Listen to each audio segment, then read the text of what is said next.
اهلا وسهلا، نتمنى ان شاء الله تكونوا على خير في امان الله. هذا الفيديو هي عباره عن روتين من الروتينات اليوميه اللي كانت في هذه الفتره هذه ديال العطله، خاصه من بعد العيد.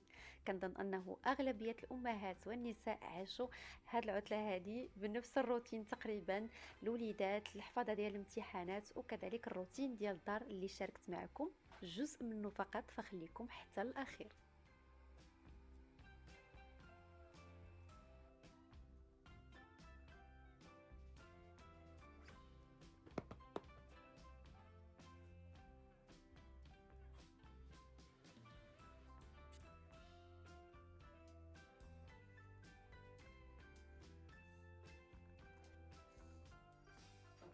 العطله المدرسيه كيكون مختلف، بحيث انه كنلقاو الوقيته باش نديرو شغلنا على خاطرنا.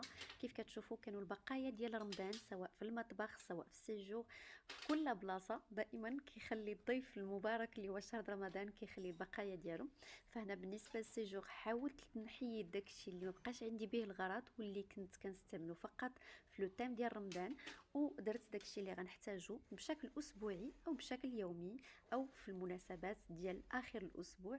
وهنايا قديت الفقاس اللي هو من الحلويات المغربيه اللي ضروري تكون محطوطه في الصالون كتقديم للترحيب باي ضيف جعله في.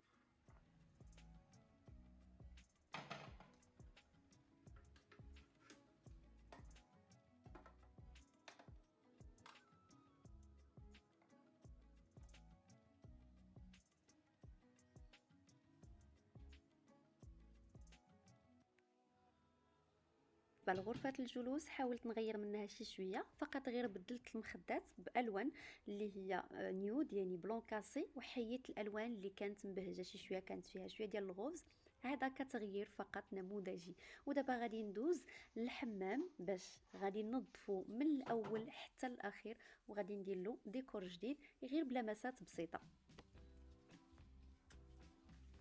الحمام درت له تنظيف عميق وغيرت كل الديكورات تقريبا. كاين منها اللي عندي، كاين منها اللي شريت. هنا بالنسبه للروبيني كيف شفتوا جربت الطريقه ديال بابي الومنيوم، صراحه جرداتو شي شويه، ولكن على الاخير لقيت واحد لابريونس اللي كنت راضيه عليها. بالنسبه لهذا لو بلاكار هذا عندي مقسم، كندير فيه الفوطات اللي كنستعملهم او المناديل اللي كنستعملها بشكل يومي، منها اللي كنستعمل بالنسبه للوجه، بالنسبه لليدين، كل حاجه كنحطها على حده.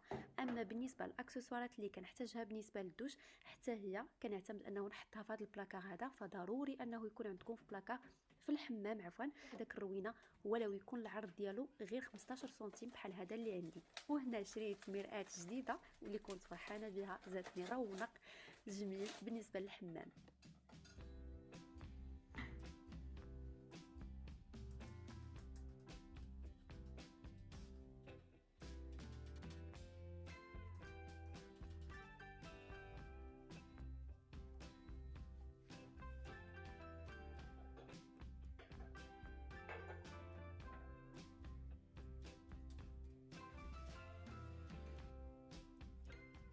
اما الاشياء اللي كتفسد المنظر في الحمام هو الثقوب اللي كتكون في الحيط. حاولوا تغطيوها بسيمه بيضاء، خلطوها مع شويه ديال الماء وغطيوهم بها، هكذا غتحصلوا على منظر غيكون متجانس مع بعضياته. اما بالنسبه للفوضى اللي كتكون في الحمام، سببها هو انه ما كنلقاوش البلايص ديال كل حاجه على حده. حاولوا ديروا علاقات ديال الفوطه، علاقات ديال كل حاجه في بلاصتها باش يبقى دائما منظم وكل حاجه تكون شاده بلاصتها.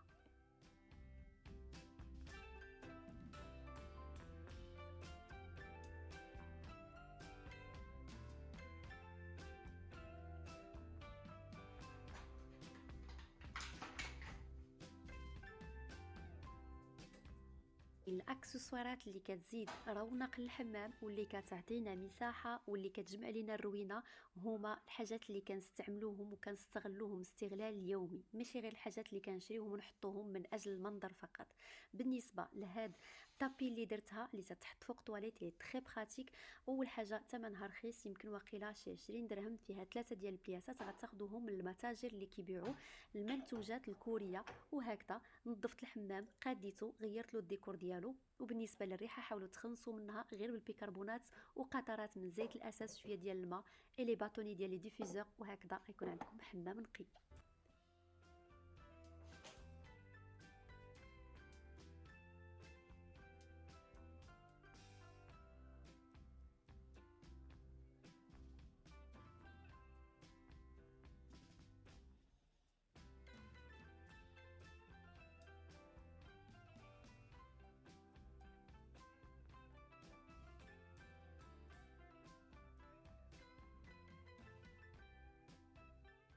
دزت لغرفة النوم. غرفة النوم شنو هو الترتيب اللي كنعتمد عليه دائما او النظام؟ هو انه كل حاجه تكون في بلاصتها.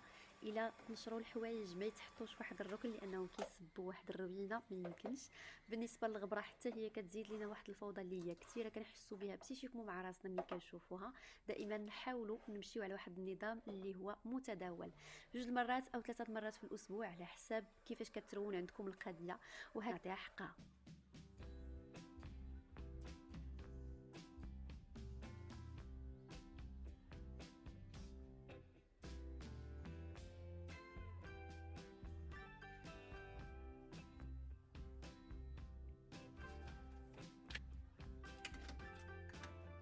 دغيا او غرفه غسل الملابس كترون دغيا، خاصه الا كانت عندكم على شكل بالكون يعني معريه كتدخلها الغبره بحال البيوندغي ديالي انا.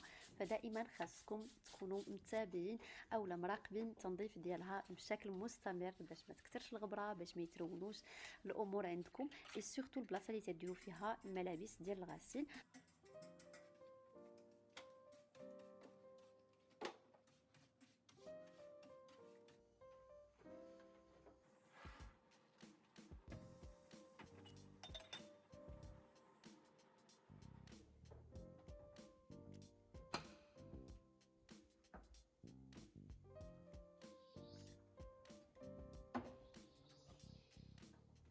دونك انا بالنسبه للبلاصه اللي تندير فيها الحوايج كنحاول دائما نحط فيها واحد الباستي اللي كنصيبها غير من البيكربونات ديال الصودا، وكنخلطها مع الماء شويه ديال زيت الاساس، ومن بعد كنزيد عليها قطيره ديال زيت الاساس باش كتبقى دائما ريحه زوينه في داك التيغواق اولا المجر اللي كنحط فيه الملابس المتسخه، وهكذا دائما كتبقى تفوح رائحه اللي هي زوينه. اما بالنسبه لي برودوي فدائما كنحطهم في المجر التحتاني.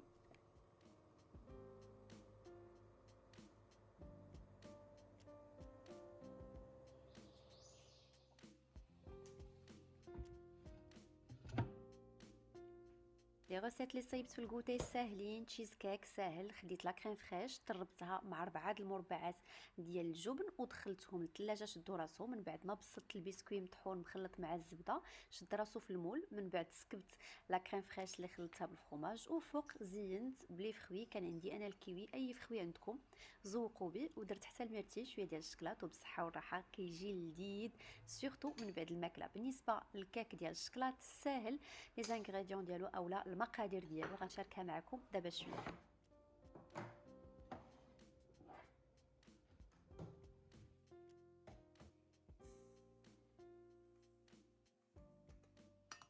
المقادير ديال الكيك بالشكلاط ساهله. غتاخذوا 125 غرام ديال الزبده مع 125 غرام ديال السكر.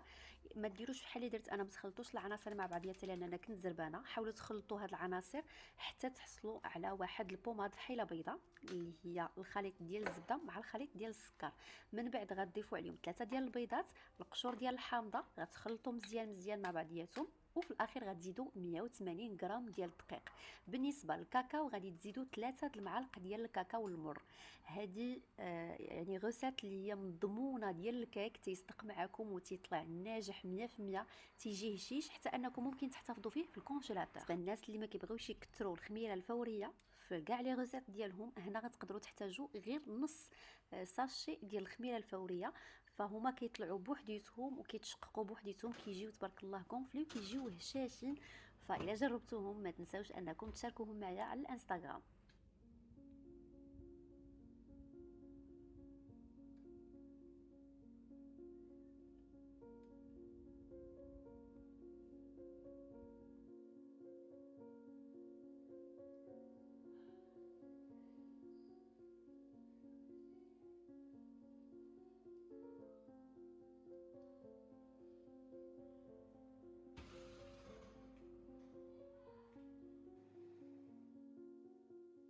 طوبلت العناصر باش عطاوني هاد المجموعه ولا هاد العدد من الكيكات بزاف.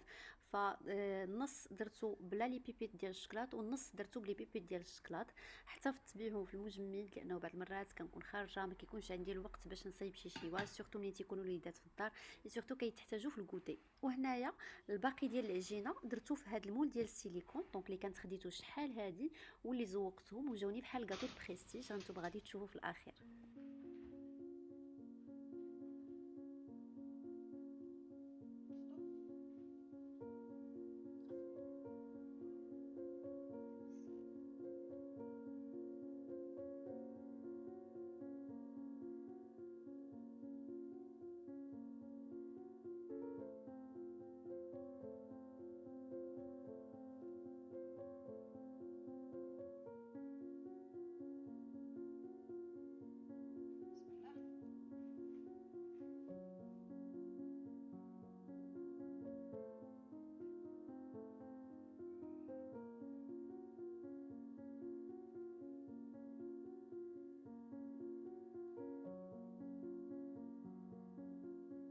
بالنسبه لكيك الوسطانيين ديال الشكلاط هذوك دي فوندون شوكولا ماشي انا صايبتهم، ولدي اللي كنصايبهم. غدا ان شاء الله غنشارك معكم الوصفه ديالهم على الانستغرام، ساهله حتى هي وناجحه 100%.